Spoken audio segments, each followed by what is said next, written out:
Salam, Horas benjua-jua, jua-jua, Yahubu.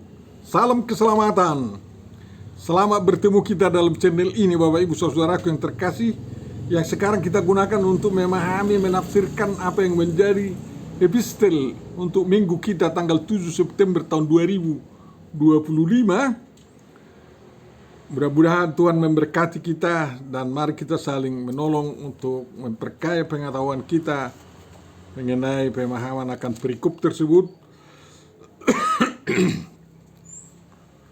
dan membagikan video ini kepada kawan-kawan. Untuk memulai perenungan kita terima penyertaan dari Tuhan sebagaimana dikatakan Paulus kepada jemaat di Korintus. Kasih karunia dan damai sejahtera Allah Bapa kita dan dari Tuhan Yesus Kristus menyertai kamu. Amin. Kita baca apa yang menjadi epistel untuk tanggal 7 September tahun 2025, yakni Markus 8 ayat 34 sampai ayat 38. Lalu Yesus memanggil orang banyak dan murid-muridnya dan berkata kepada mereka, "Setiap orang yang mau mengikut aku, ia harus menyangkal dirinya, memikul salibnya, dan mengikut aku. Karena siapa yang mau menyelamatkan nyawanya, ia akan kehilangan nyawanya. Tetapi barang siapa kehilangan nyawanya karena aku dan karena Injil, ia akan menyelamatkannya. Apa gunanya seorang memperoleh seluruh dunia, tetapi ia kehilangan nyawanya? Karena apakah yang dapat diberikannya sebagai ganti nyawanya? Sebab barang siapa malu karena aku dan karena perkataanku di tengah-tengah angkatan yang tidak setia dan berdosa ini, Anak Manusia pun akan malu karena orang itu apabila ia datang kelak dalam kemuliaan Bapanya, diiringi malaikat-malaikat kudus." Demikian firman Tuhan, Bapak Ibu Saudaraku yang terkasih. Tentu saja yang berbahagia adalah orang yang mendengarkan, memelihara, memahami, menghayati, mengamalkan dan melakukan firman Tuhan dalam perbuatan-perbuatan baik. Amin. Kita berdoa. Tuhan Bapa Sorgawi, kiranya kami mendapat karunia-Mu dalam memahami firman-Mu ini, sehingga kami benar-benar dapat memahami, menghayatinya, dan juga membuatnya di dalam perbuatan-perbuatan kami dalam rangka mengikut Engkau dengan setia. Dalam Yesus Kristus, sempurnakan doa kami dan kabulkanlah itu. Amin. Bapak Ibu Saudaraku yang terkasih, tahun 2021 perikop ini sudah pernah juga menjadi evangelium dalam kebaktian gereja kita, tetapi dimulai dari ayat 31 sampai ayat 38. Tema yang diusulkan almanak kita adalah memperbaiki tingkah dan perbuatan. Memperbaiki tingkah dan perbuatan. Yang sebenarnya tema ini diambil dari perikop evangelium kita, yakni Yeremia 18 ayat 1 sampai 11. Marilah kita coba dulu menemukan inti perenungan kita ini dari Markus 8 ayat 34 sampai 38. Ya, sebelum berita ini diberitakan oleh Markus, dia sudah memberitahu bahwa sudah lebih, saya rasa 10 kali Yesus mengadakan penyembuhan, ya, dan sudah mengajarkan banyak hal, sudah dapat berjalan di atas air, dan juga sudah memberi makan 4.000, 5.000 orang, dan Yesus sudah menyuruh murid-muridnya untuk memberitakan Injil, kabar baik dari Tuhan Yesus Kristus. Tapi juga murid-murid tahu bahwa dia pernah ditolak oleh orang Nazaret. Sekarang dia memanggil murid-muridnya dan orang banyak. Setelah dia memberitahu bahwa dia akan menanggung banyak penderitaan dan ditolak oleh tua-tua, bukan hanya orang Nazaret yang menolak, ditolak oleh imam-imam kepala dan ahli-ahli Taurat, lalu dibunuh, tetapi akan bangkit sesudah 3 hari dalam kubur.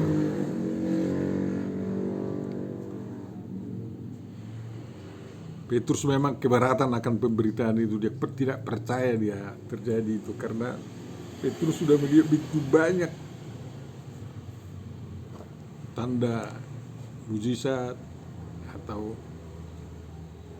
pertolongan yang dilakukan kepada manusia, dan kemahakuasaan Tuhan Yesus sudah semakin dipahami oleh para murid itu.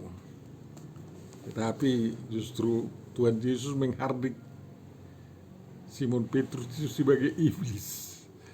Hai iblis, ke sampingku kau, katanya. Lalu Yesus mengajarkan apa yang menjadi perikop kita ini,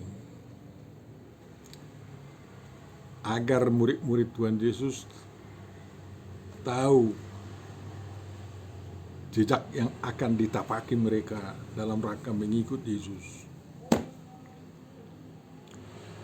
Di sini dikatakan Yesus akan terbunuh, tapi belum diberitahu bagaimana dia akan terbunuh.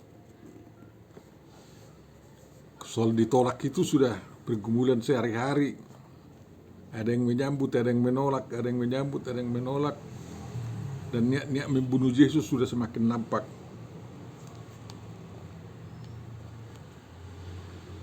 Dan itu tak terima akal memang, ya.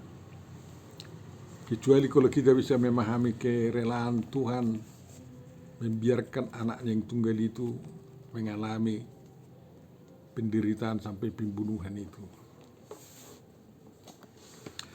Tapi Tuhan Yesus menyuruh orang untuk memikul salibnya. Dia katakan setiap orang yang mau mengikut aku, ia harus menyangkal dirinya, memikul salibnya dan mengikut aku. Ya, menyangkal diri sudah tahu kita itu, ya. Artinya dia harus berani membuat kepribadian Tuhan Yesus itu menjadi kepribadian daripada para pengikutnya. Jadi seperti ditandaskan oleh Paulus dalam suratnya di Filipi 2 itu, ya. Songo perrohon ni Kristus Yesus ma perrohon munang, katanya. Jadi seperti, ya, hendaklah kamu dalam hidupmu bersama menaruh pikiran dan perasaan yang mendapat juga dalam Kristus Yesus. Dia rela sampai mati, bahkan mati di kayu salib. Mati di kayu salib, baru tegas dia mati di kayu salib dengan Paulus itu. Setelah dia ketahui Yesus mati disalibkan di Bukit Golgota. Walaupun tidak diberitakan, mungkin Paulus juga hadir menontonnya sebagai orang Farisi yang sangat anti Yesus waktu itu. Betapa hebatnya itu. Jadi maukah kita seperti pikiran kita, seperti pikiran Tuhan Yesus, yang yakni rela berkorban demi sesama manusia, mengorbankan nyawa pun oke, dan bukan hanya mengorbankan pengetahuan, kesetia kawanan, dan kasih yang luar biasa. Itulah yang harus ada dalam diri kita kalau kita mau menyangkal diri. Tapi di sini dikatakan harus juga mau memikul salibnya. Bukan dikatakan memikul salib yang kupikul. Jadi Yesus tidak menginginkan agar ada orang-orang seperti Simon dari Kirene yang ditangkap Serdedu itu untuk memikul salib Yesus ke Bukit Golgota. Dan Yesus juga tidak menginginkan ada orang yang memikul salibnya itu lagi. Cukup aja Tuhan Yesus memikul salibnya dan penderitaan yang melekat di dalam salib itu. Jadi ada salib, ya yang begini ya, terus terang. Tapi penderitaan yang melekat ke salib masing-masing itu berbeda.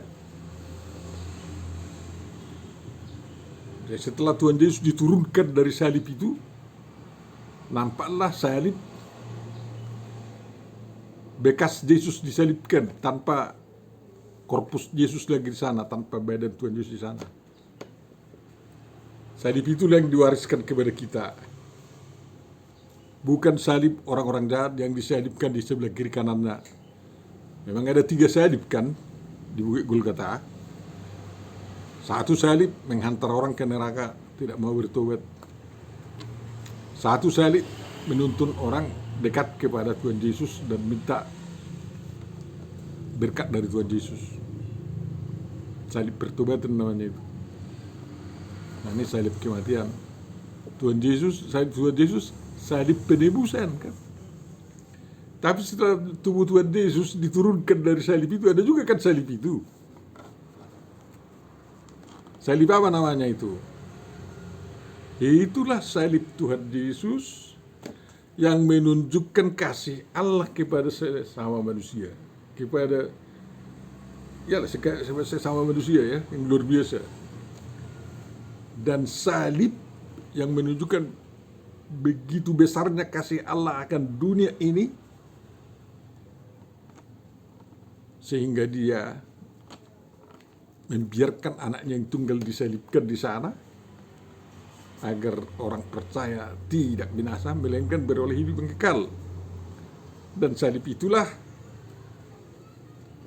sebagai jawaban manusia harus mengasihi Tuhan Allah dengan segenap hati, segenap jiwa, segenap akal budi, dan segenap kekuatan. Jadi kasih kepada Allah itu jawaban manusia. Dan kasih Allah kepada manusia itulah sudah ditunjukkan melalui salib yang sudah tidak punya tubuh Yesus, itulah yang diwariskan kepada kita. Dan ke kiri kanan kan kasih kepada sesama manusia dan kepada musuh. Karena Tuhan Yesus juga waktu Dia tersalib, Dia menunjukkan kasihnya kepada musuh. Tuhan, ampunilah mereka, karena mereka tidak tahu apa yang mereka berbuat, katanya. Orang jahat itu musuhnya juga, tapi karena dia bertobat, dikatakan, hari ini engkau bersama saya di Firdaus, katanya. Karena muridnya dan ibunya mengasihi Yesus, Dia berkata kepada mereka, inilah ibumu, inilah anakmu. Mereka harus saling memelihara, saling menopang, ya. Jadi sesama antar manusia dan antar manusia secara global. Jadi ada istilah Islam, saya nggak salah, kalau nggak salah Habibul Allah, Habibul Anas. Saya kurang pas mengatakannya itu. Kasih kepada sesama manusia, kasih kepada Tuhan Allah. Itulah yang kita pikul masing-masing. Sampai nyawa kita pun hilang gara-gara itu bagus. Karena kita mengasihi Allah kita dalam Yesus Kristus, Yesus mengasihi kita dalam kasihnya kepada kita, dan kita mengasihi sesama kita yang kiri kanan, muka belakang, dan musuh kita bisa kehilangan nyawa. Jadi kita tidak diminta untuk disalibkan seperti Tuhan Yesus disalib itu, enggak. Karena itu sudah ditutup semua. Salib tidak lagi diperkenankan untuk penghukuman mati orang-orang jahat atau siapapun. Tapi salib yang diwariskan Yesus kepada kita, ya, yakni salib setelah tubuhnya diturunkan dari salibnya itulah Habibul Allah dan Habibul Anas. Kasih kepada Tuhan dan kasih kepada sama manusia. Mari lakukan itu. Jadi penderitaan itu aja. Kalau kita mau melakukan itu kan penderitaan itu. Walaupun enak-enak dalam mengasihi sama manusia, enak-enak. Dalam rangka mengasihi Tuhan juga enak-enak. Salib juga semua. Banyak penafsir yang mengatakan harus rela dibunuh, apa di itu barulah penderitaan. Enggak. Menahan nafsu diri pun sudah penderitaan itu. Ya. Menahan nafsu keserakahan dalam perkembangan ilmu secara ekonomik sekarang itu dibuang dari kita, udah salib lah itu, udah penderitaan itu. Makanya kita juga harus rela begitu kan, baru dikatakan mengikut aku katanya. Mengikut Yesus keputusanku, ku tak ingkar. Walau sendiri tetap ku ikut, ku tak ingkar. Dalam rangka mengikut Yesus ini saya sering nyanyikan, meminjam melodi lagu kawan ya. Anak Tuhan doa kawan. Modal firman Tuhan, boido mangoluau. Sampai napas penghabisan, setia doa kawan. Seorang manak susah, syukur do dia. Nang peholak kosa, arta dingoluki. Siap dipelehon, makokop.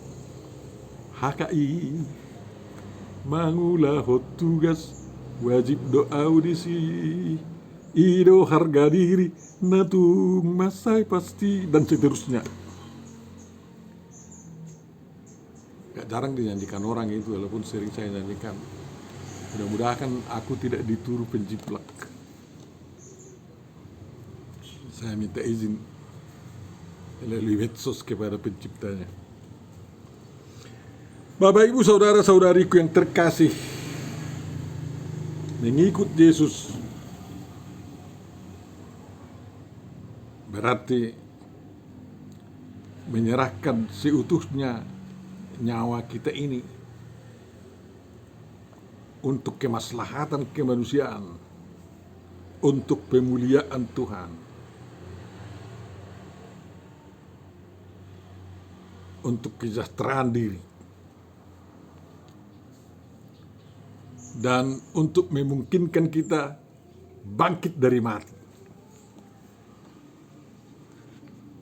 Untuk apa kita ikut Yesus kalau kita enggak ikut bangkit nanti kan? Jadi harus kita ikut bangkit nanti. Itulah mengikut Yesus. Lalu, ya,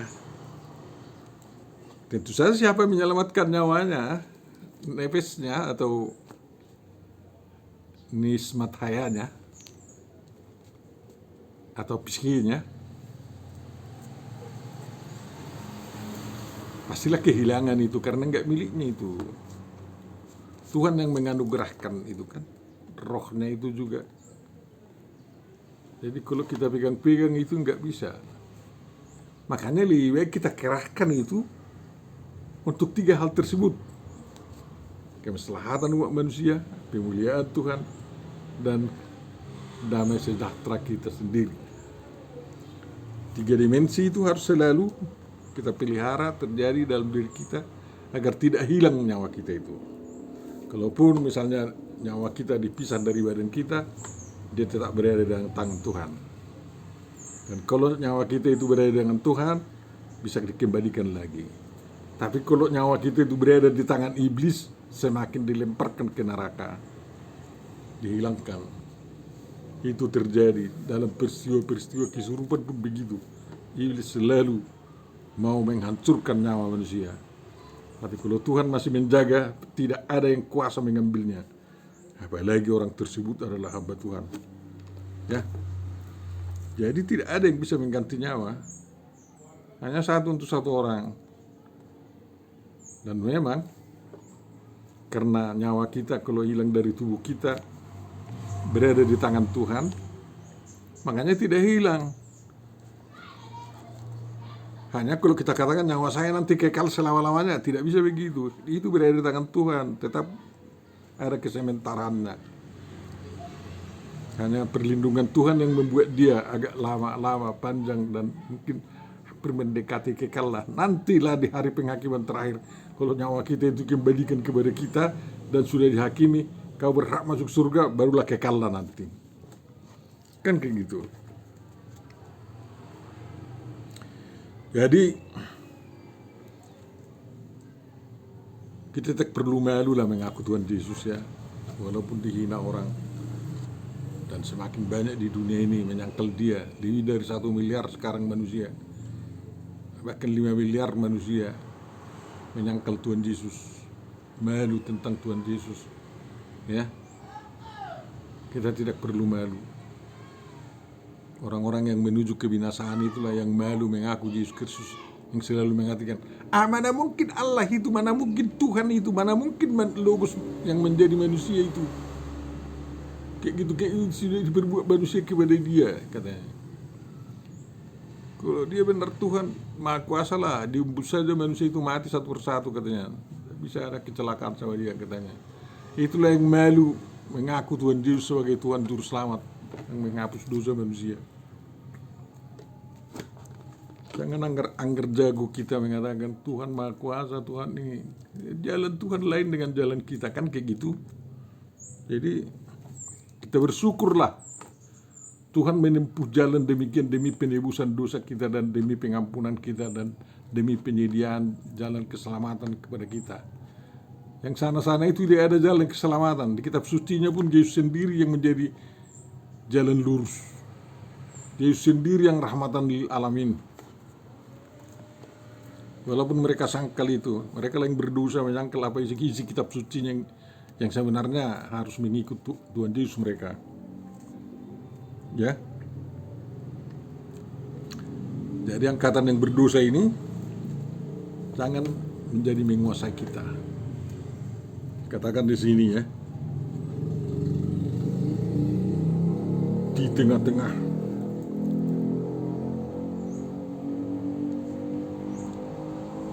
angkatan yang tidak setia dan angkatan yang berdosa ini, artinya kita dituntut Tuhan tetap setia dalam penebusan kita, dalam keselamatan kita. Kalau ada sempat jatuh ke dalam dosa, Tuhan masih terus terbuka tangannya menyambut kita balik menjadi anak Tuhan, kembali ke jalan Tuhan. Jangan malu-malu. Mengaku dosa itu adalah jalan terbaik untuk memperdamaikan diri kita dengan jiwa kita, sehingga kita punya keberanian untuk tidak mengulangi dosa lagi. Yang tentu saja Yesus datang nanti, walaupun sudah 2025 tahun sekarang dia belum datang. Tidak ada keraguan kita bahwa dia akan datang nanti dalam kemuliaan.